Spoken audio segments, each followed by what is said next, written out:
to the soul of the EveryMan on the Artist First Radio Network. All past shows are podcasts. Pick them up at artistfirst.com. We welcome your questions and comments. Please use DJ at artistfirst.com. Now, ladies and gentlemen, it's your hosts, Michael and Margaret Lyons. Thank you very much, Scott. Mm-hmm. And I'm Michael Lyons. And I'm Margaret. You guys sound silkier tonight. I see. Yes. Breathe. Mm-hmm. We're going to do the next half hour breathing exercises. No, so do you trust me? Yes. That was quick. I'm glad. Well, I trust you too. Well, I'm glad. And I think the audience trusts us. Mm-hmm. Right? At this point, we've developed a relationship with them. Mm-hmm. We could break that faith tonight. Are you planning to break that faith tonight? Well, no, but we are going to talk about sort of about breaking faith. We ran into an interesting quote. I was mulling this over actually the last, let's say, several weeks or months or whatever you want, because of the times that we live in. It's sort of we pay little attention to the times here, but the times are all around us as part of the universe, and it's part of the roiling, bubbling mix that we all live in here on this planet. And so what I think has been coming up with sort of regular frequency is how people have started to lose faith in each other and in all the institutions of society throughout the world. And I thought, well, there's something here. Maybe there's something there. And then this quote popped up, and I'm going to start right away with the quote from a gentleman, a very trustworthy gentleman by the name of George MacDonald. Now, if you can't trust a name like George MacDonald, what can you trust? All right. You know, that's a solid Scotch-Irish name, something like that. And what he said, and this may be paraphrasing the Bible, I'm not sure, but to be trusted is a greater compliment than to be loved, or than being loved. And I thought that's an interesting little turn of phrase, because I think people would like to be loved more than, I think that if you ask somebody, do you want to be loved or trusted? And they say, well, I'd like to be loved. You know, trusted is fine, but I'd like to be loved. And if you say to them that in at least in George's opinion, that it's a greater compliment to be trusted, they say, well, why is that? And I thought about it, and I said, I think that's very profound or true. It's a good insight, because if you trust someone, you can love someone you don't trust. I think you can love someone who's untrustworthy. Yeah, you can. You can say, I know that you're not trustworthy. I know that I can't depend upon you, but I still love you. I still consider you, someone who I would do anything for. But I know I can't trust you. So you've built that into the equation. You've factored it all the way through, and you say, no, I still love this person. I know they've done everything, hurt me. They don't deserve my trust anymore. Right. So that when I thought that, I said, well, that puts trust on a higher plane. It's a higher pedestal than loving somebody in that regard. Okay, well, let's define trust then. And do you want to go for that? Sure. It's I have a definition here. A firm belief in the integrity, ability, or character of a person or thing, confidence or reliance. The meaning of trust is assured reliance on the character, ability, strength, or truth of someone or something. Mm. So when you look at it that way, you realize that in any relationship, it is the foundation that you build on according to what or how you understand the other person in the relationship. So if the other person has character, you understand that their abilities are something that are consistent. You can rely on them for strength or to tell you the truth when someone else may not. Or fidelity, for that matter. Fidelity, yes. Their character. Hmm. It's indicative of the foundation of the relationship, whether or not you have trust. Hmm. Love, especially unconditional love, you are loving no matter what. Whether you trust them or not, you Right. love them. Right. And you build that interplay, that vocabulary between the two of you, according to what you know about each other and what you've experienced together. Hmm. So what consistency has there been? You've got to have a foundation of some kind, whatever you guys choose for that foundation. Well, here's a phrase which I know you'll find familiar. I love you, but I don't like you. Yes. Now, the origin of that phrase comes from our past, but I love you, but I don't like you, I think, is a very interesting way of putting it. You can love somebody and say, I love you, but I don't trust you. And so what is the difference there? The difference is, as you just mentioned, well, there's the unconditional love. Unconditional love is, if you think of it in this way, trust is conditional. Trust is just what you said. You can depend on them. So you trust people you can depend on. You have their character comes into play. So you say to someone, well, I will trust you because I believe that your character is trustworthy. And we use that word trustworthy.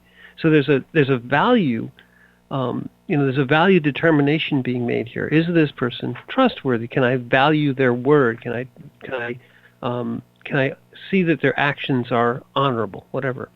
So these are all value judgments. But love, unconditional love, the love in which we aspire to, and even the love which we express for people who we know we can't trust. And so that phrase sort of encapsulates that. I love you, but I don't like you. and if you say that to somebody, you may get a reaction. You may say, well, no, I want you to like me too. I'm sorry, you haven't earned my or you haven't earned my trust, but I love you regardless. And you can also express it in, love the sinner, hate the sin. That's another way of putting it. You can love somebody who has done terrible things. You can forgive and love and have a relationship at that level with somebody who you would never allow them the freedom to hurt you because they would hurt you. Right. So the to be trusted, and going back to George, to be trusted is a greater compliment than being loved. Somebody says, I love you. But if somebody says, I trust you, and there was another sort of insight here, Amon, I'll put this out, unless you read it also, that trust implies vulnerability. Okay, if you trust somebody, you're saying, well, you could hurt me, but I trust you. I'm going to give you the ability to hurt me. I'm going to give you the ability to take things away from me, or to act in a way that might harm myself or my person or my property or whatever it might be. So a position of trust means that I've extended to you a privilege of being able to harm me with the express intent that you knowing my vulnerability. And this isn't trust. This isn't you hurt me and I'll hurt you. That's not trust. That's mutually assured destruction. Like we both got a gun pointing at each other's head. Okay, you're not trusting. That's exactly the opposite of trust. But if you trust someone, you literally open yourself up to them entirely and say, I know that you could wound me to my core, you could take my life, but I trust you. And so this is also a very, I say vulnerable, but it's also a very courageous position to trust somebody. It's also very strong in one way position. It's not the strength of a weapon in your hand, or it's not the strength of body, or the strength of being able to repel any attack, defense, or whatever.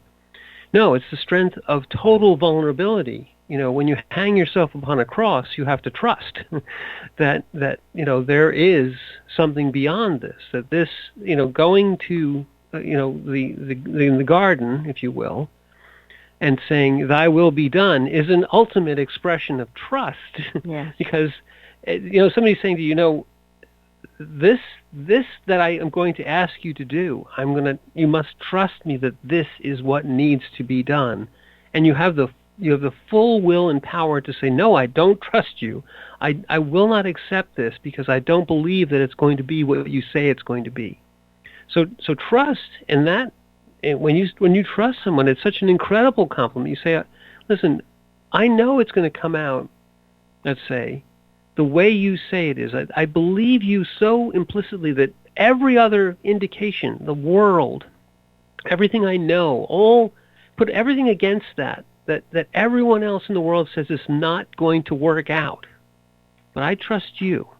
You and you alone have earned my trust. And I say, yes, my will is still involved. It's not a blind trust.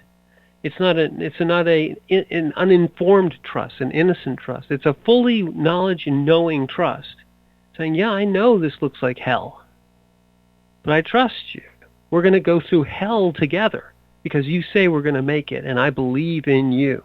That's the trust we're talking about.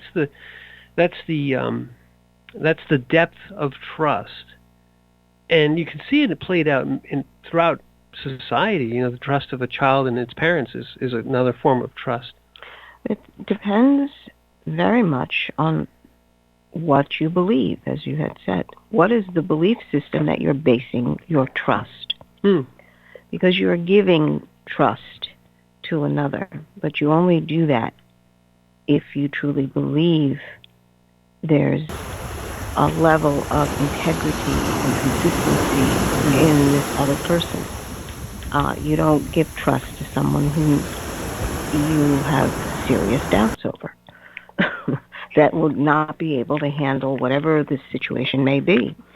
So when you think of it that way, your belief, whatever your belief structure is the foundation of trusting. And when you look at it in terms of belief, another word for that would be faith in something. Absolutely. What you're putting your faith into leads to trust. Now, there was a debate that I remember being part of. What is the difference between faith and trust? That's a good one. And most, kind of put the two words together, saying, "Oh, it's the same thing." If you're trusting someone, you have faith in them. So, are you saying then that you can interchange the two words? Do they mean the same thing? And no.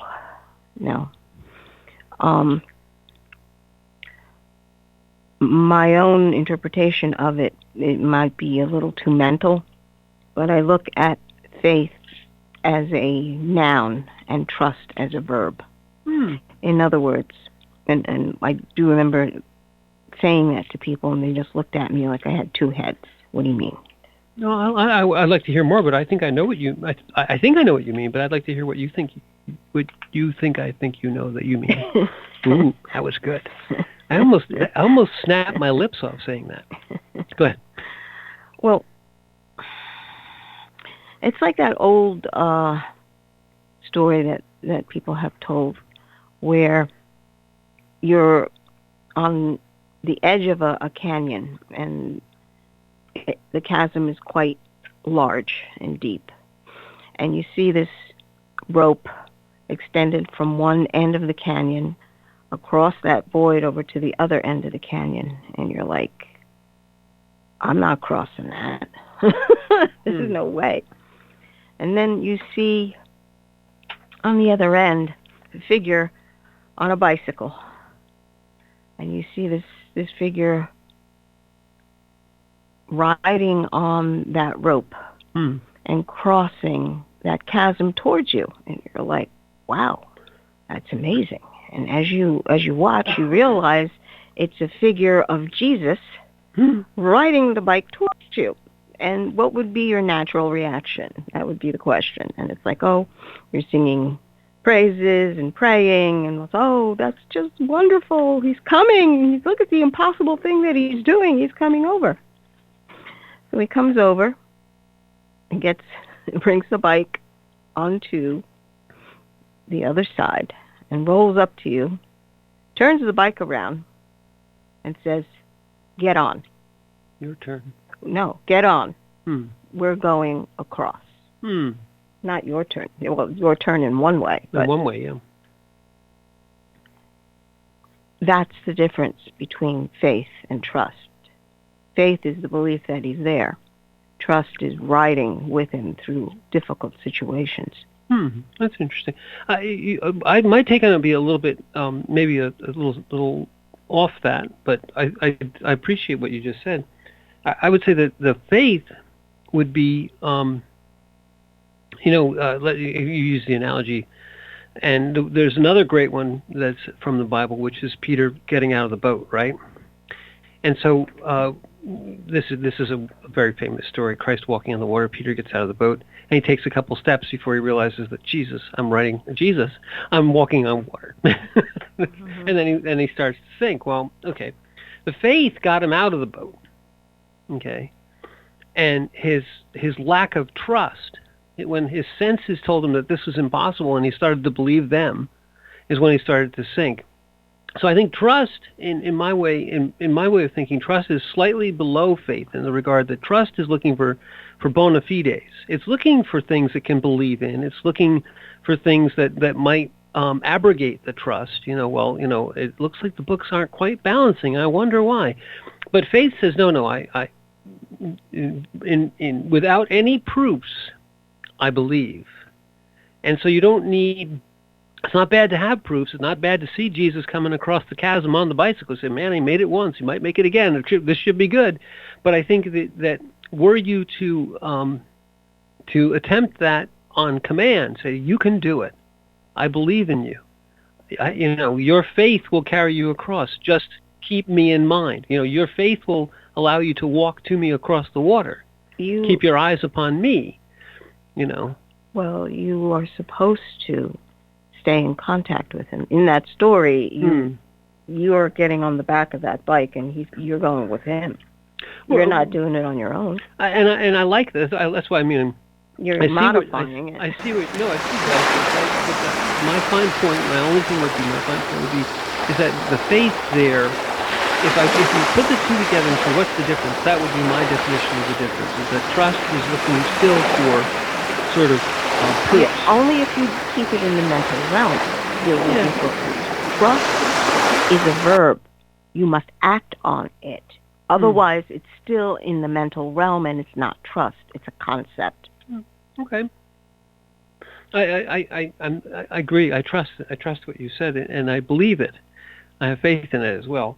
But I think that the go back to the premise, that love is something you can do whether you trust it or not. You can express your love for somebody who cannot be trusted. You can. It's in many ways it's greater than faith, and it's greater than trust. Love, it encompasses both of them. But once you decide that you're going to trust somebody, you have to be vulnerable. You have to see that the chasm could kill you. You have to see that the water could drown you. And you have to say, my faith, my trust, means that doesn't matter. That none of those concepts, none of those mental concepts are going to dissuade me from trusting or from having faith in this adventure. Nothing is going to deter me from walking. I'm going to move, but what are you looking at? Right. What is your end game? Right. Is it to make note of all the difficulties that are crossing your path? Making those real? Complaining? worrying, or are you truly focused on the end game? In other words, what is it that you actually have faith in? Yeah, and that can carry you through when the rest of the world says it's impossible to walk on water. It's impossible to cross this chasm on a bicycle, you know. And to do it is not just not something. It's not an act of faith or trust. It's foolhardy. It's literally suicide. Literally throwing your life away. And that anyone who would do that is crazy. Mm-hmm. So when the world says that to you, so this is the other thing. I wrote this down earlier when you were speaking. I thought this might come up. That your trust in someone can approach a sort of a pinnacle if you say that no matter what, my belief and my trust in you is so strong that to the exclusion of all other things. We mentioned it earlier. You know, when you say "Thy will be done," you're saying I trust in you so explicitly, so exclusively that no other considerations are valid. So everyone else in the world can say this will not work, but you can look to the person with whom you have this ultimate trust, and that, you know, it can be a relationship with, it can be God, or it can be just this another person for whom you have this absolute trust, and you say, I don't care what anyone else says. And we experienced this with, you know, with our journey with Christopher. I don't care what anybody else says. This is what we're going to do. We trust in this path. And this also says that the world's concept of outcomes or of odds or of, you know, of 9 out of 10, you know, doctors agree, it doesn't matter. That I know that in this moment of now, and we can bring that in too, that the trust is that we're doing exactly what needs to be done. That's a trust too. It's a trust in the moment. It's a trust in your path. It's a trust that your steps are unique to you and aren't subject to the opinions or the best advice of others. You know, Mm-hmm. Oh, you shouldn't do that. You know, Everyone else has ever tried that has you know, failed. Right. Well, this is my path, and failure doesn't matter to me. I must do what I must do, and in the doing of it with faith and trust. And the ultimate, you know, the internal commitment means that failure no longer holds any power over you, because you've already won just by doing the deed, if you know what I mean. Right. It's as I said, it's a state of being. Trust is enacted. Faith is the foundation that you use to make your decision to trust or not to trust.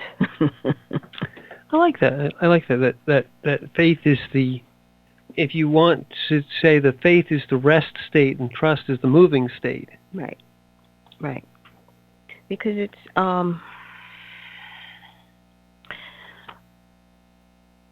because we're human, we have a tendency to want to think things through, or a lot of us do. Some people don't want to think at all, which, you know, that's up to them.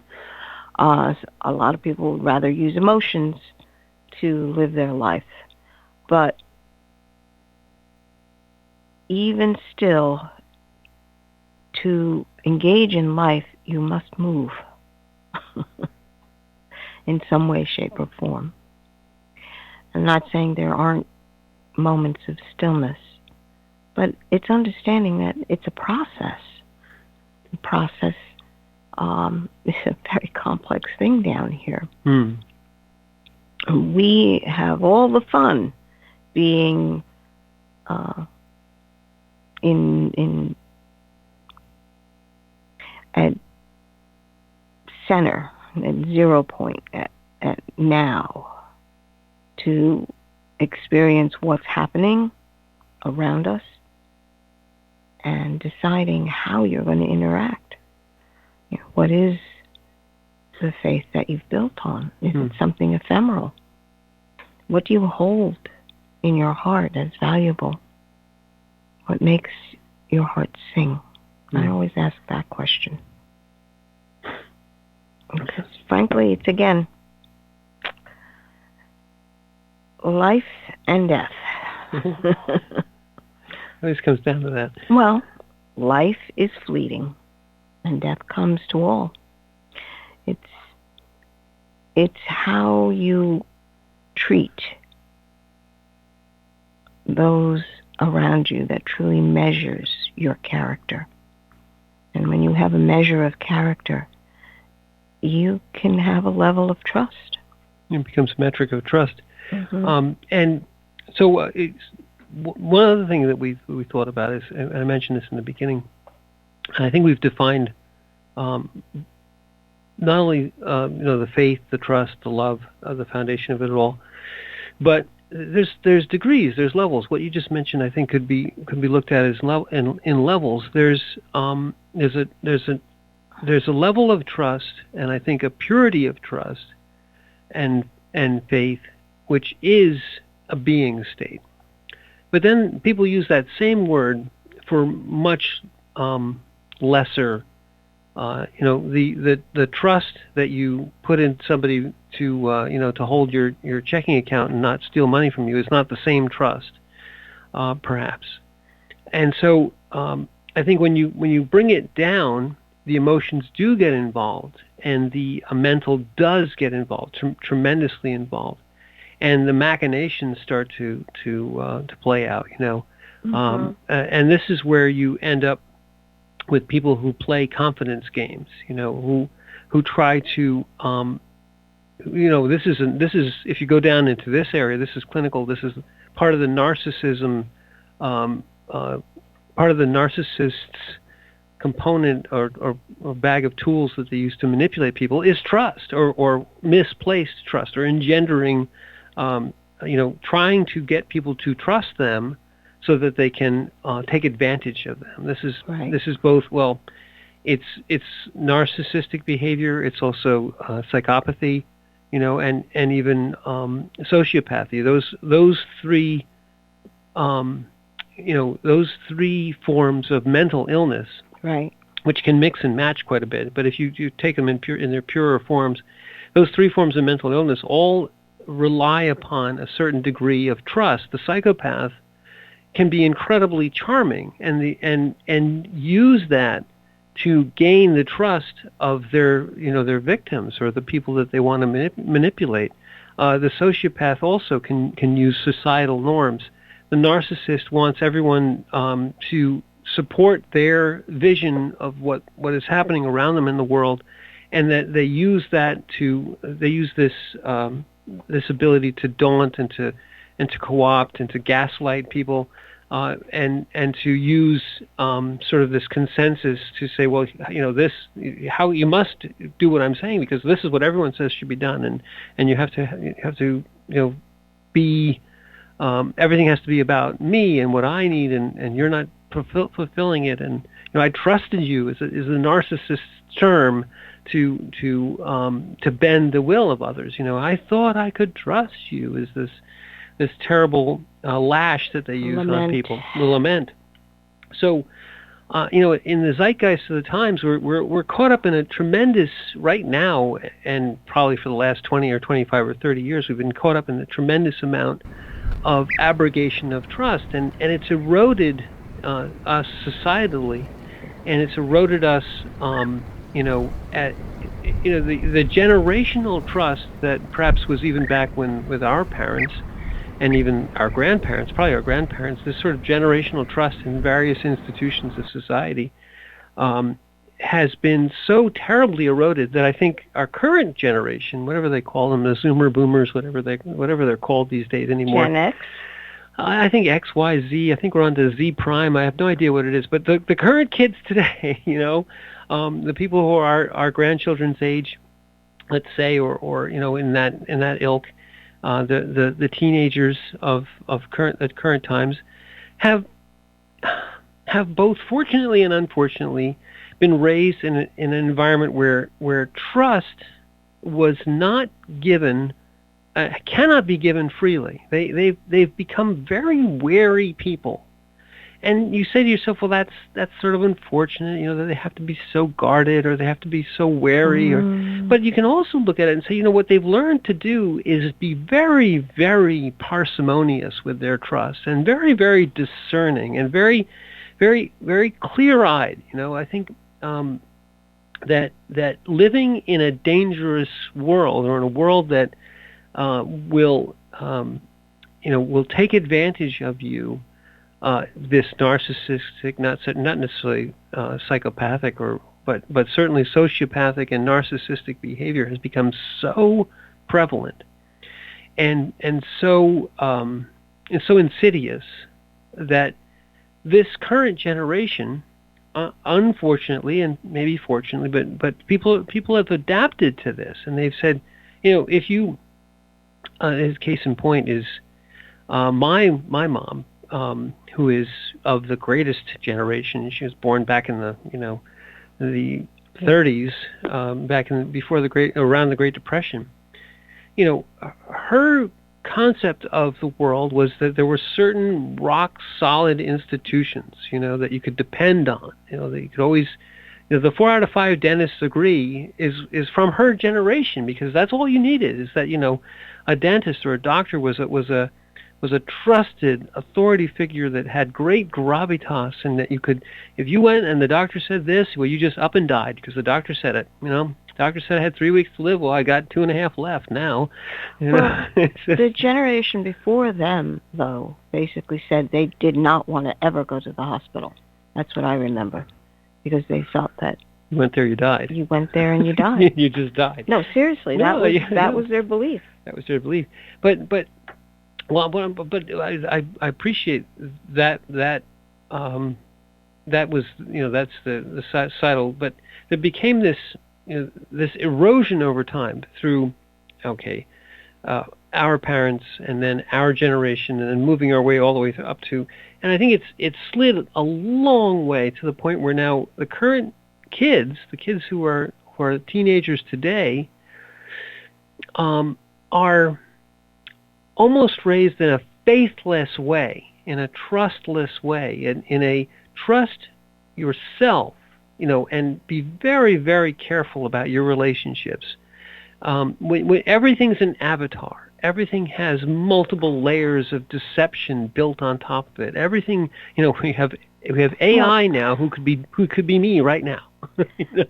Right. Well, it's not just the teenagers. I'd say the 20s and the teens are in that boat, because this is what the exposure has been, and what they look for is what is authentic. Mm-hmm. They are always looking for something authentic, and that goes back to their own soul or spirit. They will know whether or not the person they're talking to is authentic in terms of what you are saying is something that you actually believe and follow through on, as opposed to, yes, I'm talking to a real person. Because authentic, again, with all the AI and whatnot, people get the feeling that, am I talking to a real human? Is this an authentic human? This is what it has degenerated into. Instead of being authentic to the truth of who you are, it's like, are you an actual embodied person?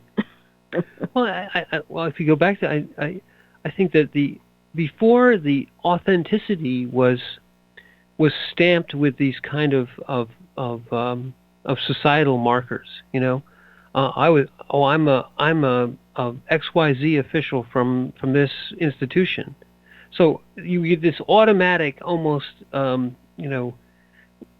almost without proof, trust in this person because they represented something. They represented a particular institution, and you had faith in that. And that if somebody came in and said, "I'm from the government, I'm here to help you," you believe them. Oh my goodness, nobody believes that anymore. But the point is that today, and you say 20s, and I believe you, the 20s, the kids that are 20-year-olds, yeah. 20-year-olds and younger. It used to be don't trust anybody under 30. Now it's don't trust anybody. And in fact, I love what you just said, is that they're searching for authenticity, and their senses, their ability to discern the falsehood has to be so terribly sharp, so terribly fine, because every image you see on the tube, and I mean by the internet, on your screens these days, can be crafted in such a way as to look as real can be. If the speed at which artificial intelligence is able to mimic authenticity is mind-boggling. And I'm in technology, but these kids live and breathe it. They know that device they hold in their hands is not to be trusted, because everything coming out of it can be in some way inauthentic. And from the point of view of senses, they have to go finer than the senses, right? They have to trust their inner heart. They have to rely upon something which is beyond the technology, beyond the appearance, beyond the institution. They've completely crossed off the institutions. No. I don't care where you're from or what your ID says. I don't care. You come to me and show me that you're real. Right. You're an actual thing. Well, you're an actual being. Right. That cares. Because that's another step into it.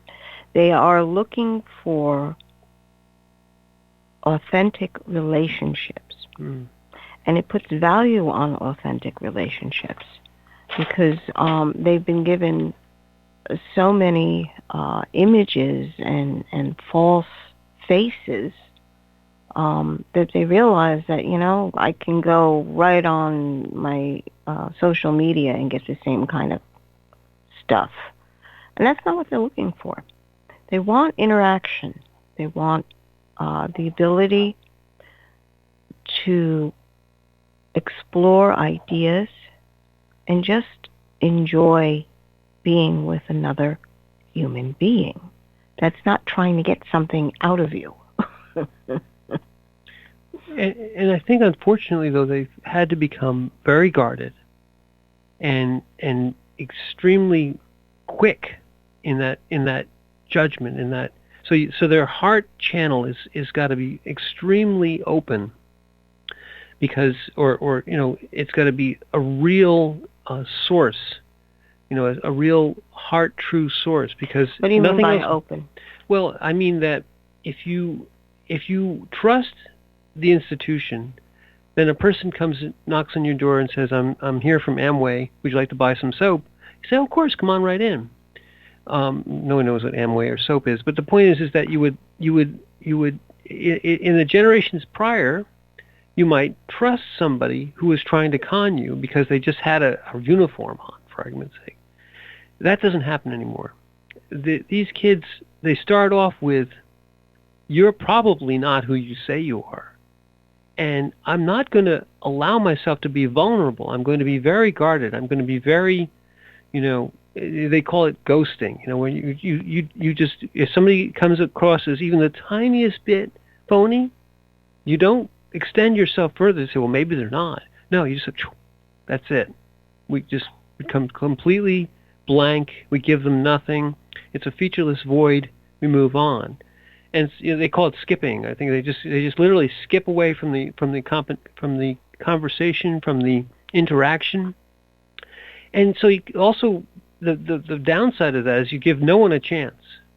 You don't even get one chance. You get a half a chance to maybe get to the point where you can start to have a flow between these two. Because the instant it even gives the slightest bit, like no, this feels wrong. I'm gone. And their openness with their heart means it's really quick, like really, really, really quick. Okay, so what you're talking about is evaluation? Mm-hmm. Yes, I maybe that's a better way of their ability to evaluate and almost immediately say, no, this is not Before I'll even give them another chance, I'm gone. Well, it's kind of interesting because that word that has become the word in the past, I don't know how long now, canceled. Yes, canceled. Yes. Okay. In order to be canceled, you had to be valid to start. Right. So the kids have figured out, well, I'm not even going to validate you. Right. You're gone. Right. Unless there's something that I perceive needs my attention. They're learning that their attention is very important. That's true too. Yes. Okay. So, and they've been taught this, and it's. It seems distressing. It does seem to me distressing. Yeah. Okay, but it is the understanding that things are not always what they appear, and that's a very hard lesson to learn. Yeah, and if you've trusted and trusted and trusted all this time, then it's a hard thing to learn. Mm-hmm. But when you realize that it's a perception game, mm-hmm. and it's a skill. It is a skill. Okay, so there's nothing wrong with that. I don't think of it as any kind of pejorative, honestly, because it's an honest response to situations, and you are not always in the safest situations. Mm. As I said, I understand it because I grew up in a city environment. You didn't trust. Yeah, that's true. You didn't trust. But you see, now, one thing I want to also bring in is that, and I think that Peterson says this, is that unfortunately this just leads to a lot of superficiality and a lot of this sort of arms race of trust has made everybody into this sort of isolated person. He rails on about incels, the involuntary celibates. He said that there's so much of that going on right now, involuntary celibacy, because people just can't trust anyone. It becomes, I'm not going to engage in a relationship where I can get intimate with anyone because I don't want to allow that potential to be hurt. And it depends on the level of involvement, and that's the thing. People are afraid to go deeper. Yeah. That's required for a relationship. But it's, again, you will get to a point where you do need the human interaction. Mm-hmm. And you must learn at that point. And let's face it, learning about human relationships is uncomfortable. It's very uncomfortable. Painful, in fact. But there is much to be said about it. Well, so if we back up a little bit, the current times are not all 20-year-olds, they're not all teenagers, but you see that this has become sort of an end product of all this. But we still have many people our age still kicking around, bumping into walls and things, and older and a little bit younger. And those folks were raised in arguably a different millennium, and they are able to be fooled, and in many ways are being led down these paths of trust in either institutions or in various forms of authority. And what's happening now at faster and faster rates is that untrained people who weren't adaptable and young and able to be, to train that ability to be discerning, are having to come up too fast or having to deal with the changes which are happening around them. And this is, if you're not centered and you're not grounded and you're not in a being state, which describes 95% of the people in the world, it started to really roil and to really shake the foundations. People have become more and more untrusting, and you see it now in our times throughout the world, where people are just not knowing what or who is going to, what kind of institution that they're putting their faith into is going to crumble next. And some of it is necessary. The old Chinese curse, "May you live in interesting times," is happening right now. We're living in world event times, which are, in essence, the sweeping away. This is the Great Wave. This is Hosaki's, or what was his name? The great Japanese woodcut, famous woodcut of the giant wave coming in. This giant change wave is going through the world right now, and it's sweeping away that which is built on sand, which is the foundations are these unfortunately bankrupt institutions, things that have been existing on unwarranted trust, in essence. Things that we thought were real, right, are being shown that they're bankrupt. Right, they're false. Yes. So your first reaction, of course, is betrayal. Mm-hmm. Who did that? Well, I trusted you. Right. Right. I thought I could trust you. Right. And I gave you my trust, and you're screwing me over here. So people are getting mad. Well, yes, because that the foundation on what they believed was real turned out to be a shill, a front. Mm-hmm. A sham. It's a sham, an illusion. And that's it's mind-boggling how great the illusion actually is. Or how great the abrogation of trust is, and some of it's, even that is being used to manipulate people. But once you lose faith, once you lose trust, once you feel betrayed, everything looks like an attack. Well, that's when you have to pull back, and then if this was wrong, what else was wrong? Right. Wait, how deep is this? Does the rot go? This illusion, how deep is it? So what we're doing, what we're seeing right now, because what it feels like is that we had blinders on with sunglasses in the front.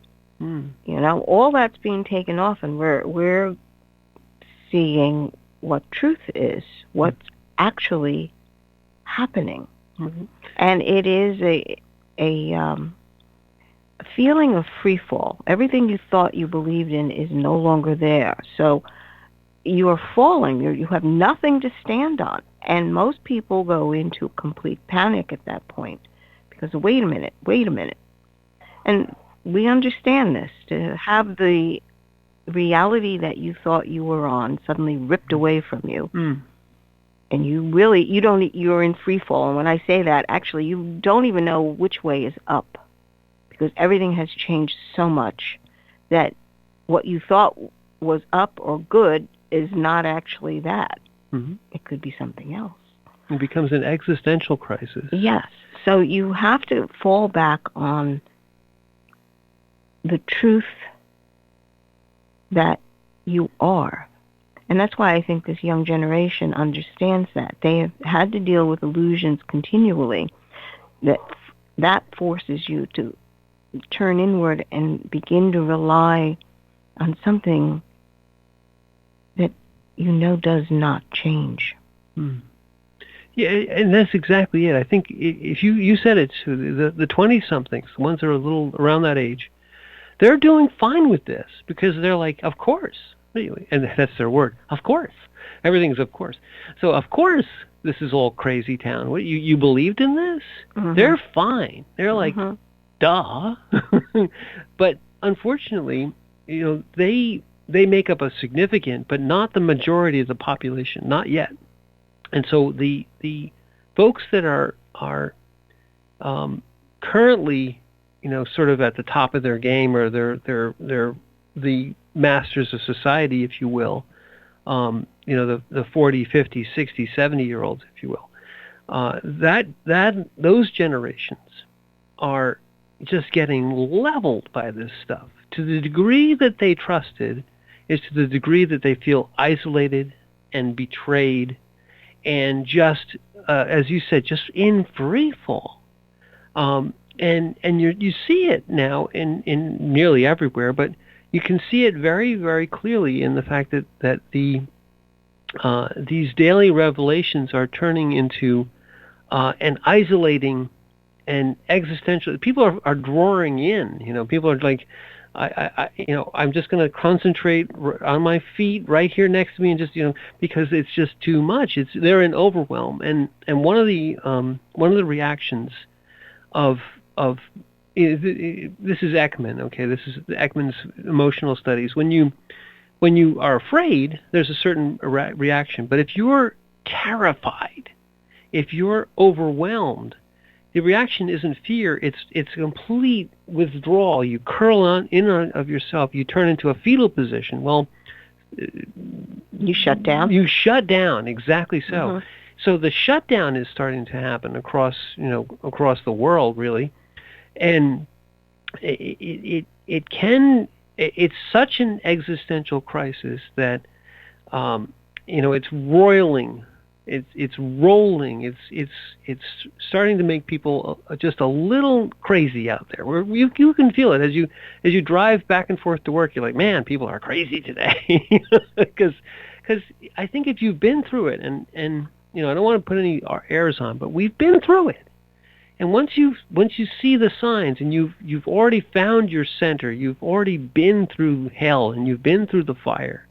And this is just a different form of hell, and not as bad in some cases. Maybe it is, but I don't want to qualify it. But the point is that you've been there. You've ridden the bicycle across the chasm a few times. Right. And you've fallen a few times. Right. And you've realized that the bicycle, the falling, the chasm, and everything aren't really real, but you are. Your faith in you and your faith in something greater than you. The faith that moves you and how it moves you is what counts. Right. And the kids have that in a different way, but they have it. And then the rest of the society doesn't. They do have it. And that is a saving grace. Because coming to those still points opens you up to discover the fullness of your being. You're more than what you think, and more than what your emotions are. You feel. And more than what this body is telling you. You come to that still point because there's a lot of illusion that you're seeing. It's like, no, that's not true. Oh, no, that person says they feel this way, but that's not true. But that's painful for these folks to lose those illusions. Well, okay, yes, I understand that. But it's pulling back into yourself to become centered in your being state, to know that those illusions really don't matter. It means that how you have been living, if those illusions truly matter to you, means that that outside world was more important to you. That illusion was dictating your reactions. You were being controlled. Yeah, it's a very Go ahead. You are being controlled in that moment by the feedback that you were being fed, you were being given, being channeled into you. So you've got to come back to an autonomous, independent point of you making your decisions and not reacting to what is unfolding around you. It's very important. And I think that, as you said, the older generation, there was a lot of assumptions made by the older generations. Yeah, and you don't need to be there. It was, all I have to do is this, and I'm good. And I'm good, right. And that is, no. No, that's not truth. And that's, what you just said is exactly right. All I have to do is this. I have to just, color by numbers, paint between the lines, and I'm good. And gosh darn it, it was true. It was true enough that it worked. It's like we figured this out, and we just, if you go get a job and you work there 30 years and you get your pension, you're good. You have your insurance. And if you have that illusion fed to you too much, too early, you say, egoically, you say, that's who I am.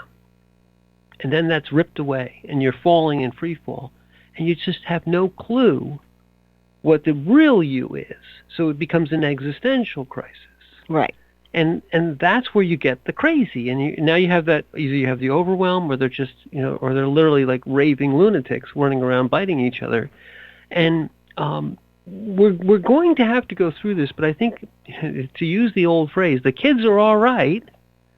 The kids are all right, and if we will survive this as a society, as a people, as a world, because we're interestingly enough, the generation that's here today is prepared for it, and isn't that always in some ways the way? Because spirit knows, spirit has that ability to manifest itself in reality, and this spirit, which is currently in reality, in these kids and these younger folks, it knows that we're up for hard times. Well, it knows we're up for a battle. A battle, exactly so. It's a battle of what is real and what do you choose to be the foundation of how your world is going to be. And who you are. And it's an amazing opportunity, truthfully. But it will require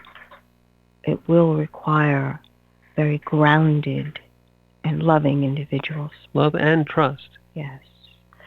And we have reached the end of our hour. And I trusted that whole thing, and you were right.